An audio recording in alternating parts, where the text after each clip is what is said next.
Oi, gente. Então, agora vamos para a história, tá? Então, eu tô aqui com a página 58. Nós estamos falando, né, sobre como que formou a diversidade cultural do Brasil. Então, nós falamos dos índios, agora vamos falar dos africanos, tá? Então, a família era muito importante para os povos africanos, mas outras formas de organização social tinham igual importância. Alguns deles mantinham a vida nômade, mesmo após o domínio da agricultura. Assim, formavam pequenos grupos que se deslocavam de tempo em tempo pelo continente, buscando caça e terras boas para a plantação de legumes, grãos e frutas. Em algumas regiões, as famílias formavam pequenas aldeias nas quais todos se ajudavam para produzir alimentos e se proteger de invasores. E existiam também pequenas aldeias onde tudo era compartilhado por todos. Em outros locais, surgiram reinos formados por diversas aldeias e também por grandes cidades, repletas de casas e construções complexas. Esses reinos se estendiam por um território muito grande, como o reino de Benin, na costa oeste da África, que nem diz aqui. Então, essa foto é da cidade de Benin, tá? Então, o que acontece? Os africanos, além daquela parte familiar que nós estudamos no vídeo passado, em que tinha pai que não fazia parte da vida do filho, tinha filho que não fazia parte da vida da mãe, enfim, tinha toda aquela história familiar. Também tinha a questão de que eles continuavam com a vida nômade. Não que eles viviam lá na mata que não sabiam de nada. Não. Mas a característica do nômade, o que era? Mudar de lugar em lugar em busca de alimento. Então, eles faziam isso em pequenos grupos, eles se deslocavam de tempo em tempo para achar caça e lugares bons para a plantação. Então, eles ficavam lá por algum tempo, plantava, colhia e seguiam adiante para outro lugar. Tá? Em outras regiões, eles formavam construções, formavam cidades, como foi o caso da cidade de Benin, tá bom? Bom, então aqui, observe atentamente a imagem e depois responda. Então, a imagem é essa aqui. O que é possível afirmar sobre a cidade de Benin com base na imagem? Então, você vai ler a legenda da imagem, observar a imagem para responder o que é possível afirmar sobre essa cidade, tá? O que é essa cidade? Todos os povos africanos viviam em cidades parecidas como o Benin? Por quê? Então, de acordo com o texto, com o que eu expliquei de pequenos grupos, enfim, de como eles viviam. Todos eles viviam desta forma, de cidade construída, de casas, enfim, todos eles viviam assim ou não? Por quê? Por que sim ou por que não? Tá? Então, essa é a página 58. Página 59. Então, a página 59 também continua falando sobre África. Eu vou deixar para que vocês leiam. Quero testar a interpretação de vocês, tá bom? E essa imagem é Casas de Pau a Pique da República Malawi, na África.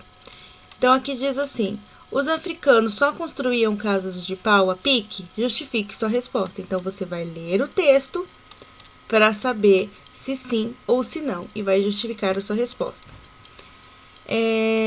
Número 2. Quais são as principais formas de construções de casa na comunidade em que vocês vivem?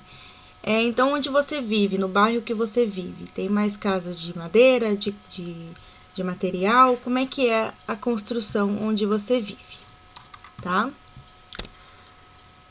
Opa, tá de ponta cabeça.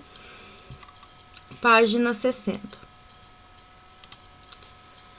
Bom, então nós falamos sobre a cultura indígena, que influenciou na diversidade cultural do Brasil. Nós falamos dos africanos, que influenciou também na cultura do Brasil.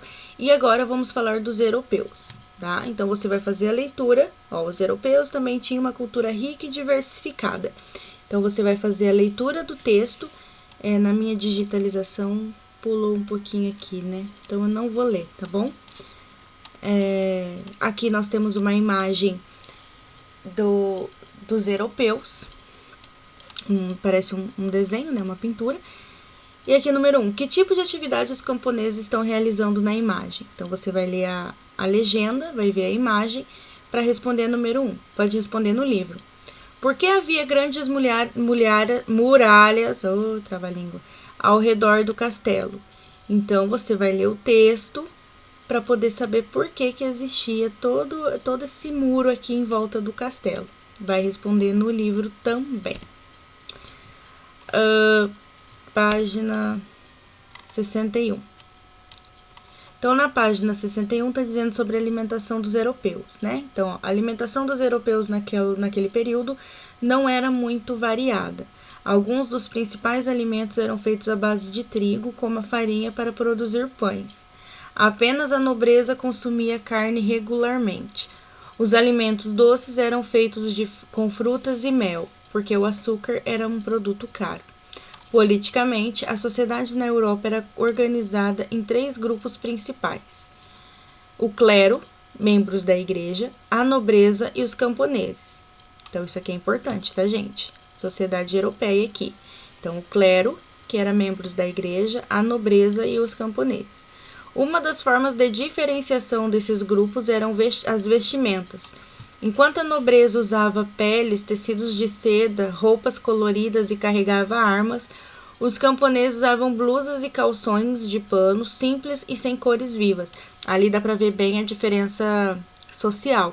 Lembra que lá nos índios nós estávamos falando que enquanto os índios não faz diferença, distinção entre o rico e o pobre, os europeus, portugueses, tudo faz essa diferença? Então, neste parágrafo, dá para ver bem a diferença entre o rico e o pobre. As habitações eram construídas principalmente com materiais como o barro e madeira. Construções mais importantes, como igreja, castelos e algumas residências da nobreza, podiam ser feitas com materiais mais resistentes, como pedra e telha. Outro ponto que faz ver bem a questão do rico e do pobre na Europa. 1. Identifique na imagem acima cada um dos 3 grupos da sociedade europeia no século XV. Justifique sua escolha. Então, você vai ler e vai escolher 3 grupos vai identificar esses 3 grupos da sociedade europeia. Lembra que eu falei que é importante? Está ali no texto. 2. Essa divisão social dos povos europeus também existia na sociedade indígena do território que hoje pertence ao Brasil. Por quê?